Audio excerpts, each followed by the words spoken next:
Welcome back, Bayside. Season 2, Saved by the Bell, is even more, dare I say, exciting because season 1, we introduced new characters to people. Obviously, the OGs were there as well.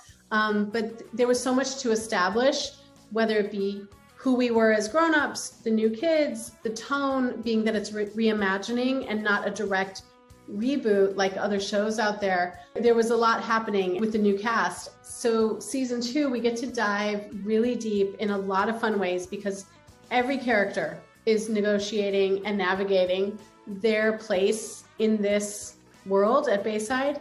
You've got the grown-ups going through their stuff. Obviously, there's a lot of room for some great comedy that our amazing writers know exactly what to do with. And there's some sparks with Slater that hasn't happened in a lot of years. So we'll leave it at that. Got to watch to find out. Just as long as you're not using exercise as a substitute for feeling your feelings. That's what I was going to say.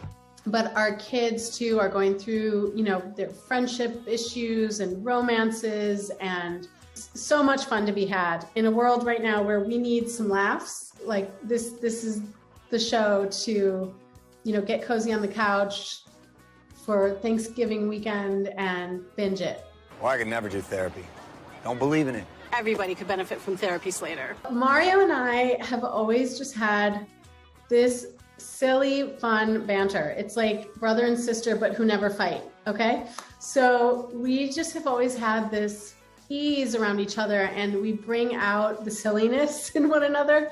But, we're obviously both extremely professional and focused and determined and all those things, but once we get on set, there's always just this kind of natural, great chemistry where we really want the best for the other. It was interesting this season. I don't want to give too much away, but there is a little spark between Slater and Jesse. Fate is real. You're working at the same school as your first love. You've been through a lot. There were moments though that we were cracking up, like when we had to do certain things. Having Lark back in general was such a joy.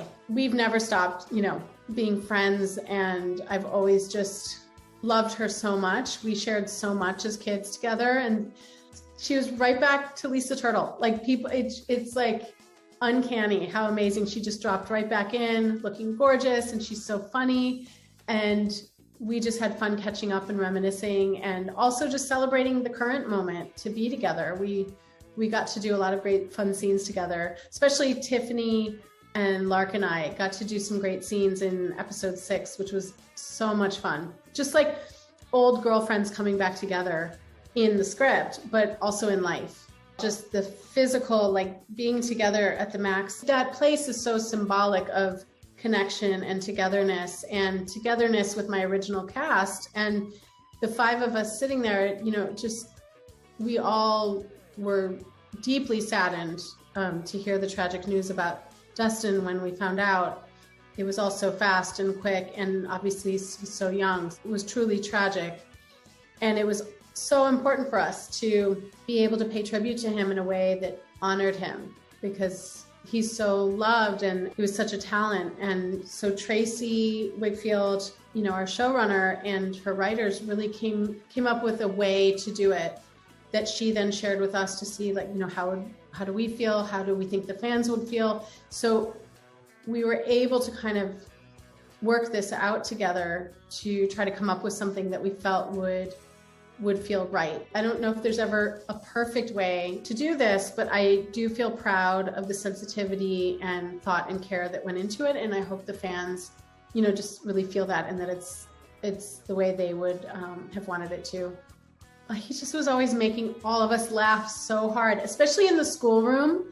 We had a classroom we had a tutor for the 6 of us, and we all had our own desks. And, at that time, Dustin was, I guess, 2 years younger. And at that age, that's a big spread, of development and all of that. But he made us laugh so hard all the time. He would make a sound or crack a joke, and he was brilliant in front of an audience, especially because we had a live audience on our show, being that it was a traditional sitcom, and it was like a pep rally, and he would make the crowd laugh too, and he had a real gift. Hey Dad, think fast. This is gonna be awesome! You know, with so many Easter eggs and so many things that are just embedded in season 1, and of course now season 2, that original fans are just gonna love. You're actually gonna have to watch it multiple times to make sure you don't miss all of them. It's funny, sometimes when my son watches the show, and my son is 9, or his friends are over and they're watching it, I'll hear a line or quickly catch something and I'll say, oh my God, we have to remember that for next season to make sure we get that in somewhere, because there's so many opportunities to embed these genius moments that, you know, people will appreciate and get a kick out of. That's why we have all these reboots of teen shows from the 90s. Whoa, get a new idea, Hollywood. It's always been important for me to create a safe space for youth to know they're not alone and come together and be able to speak about issues that they feel alone in. And so for me, when I knew that Tracy was on board to develop this reimagining, and, you know, being on board as a producer as well, I was so grateful that it was her intent to, you know, highlight this incredible leading cast and create dimensional characters that you don't see all the time. And so it was definitely important for me to be on a show that reflects our world, our real world, and support those stories. They need to be told, and characters need to be represented and seen. So it's extremely important to me. Hey, thanks for watching our YouTube channel. Find your favorite recipes, celebrity interviews, uplifting stories, shop our favorite deals, and so much more with the Today app. Download it now.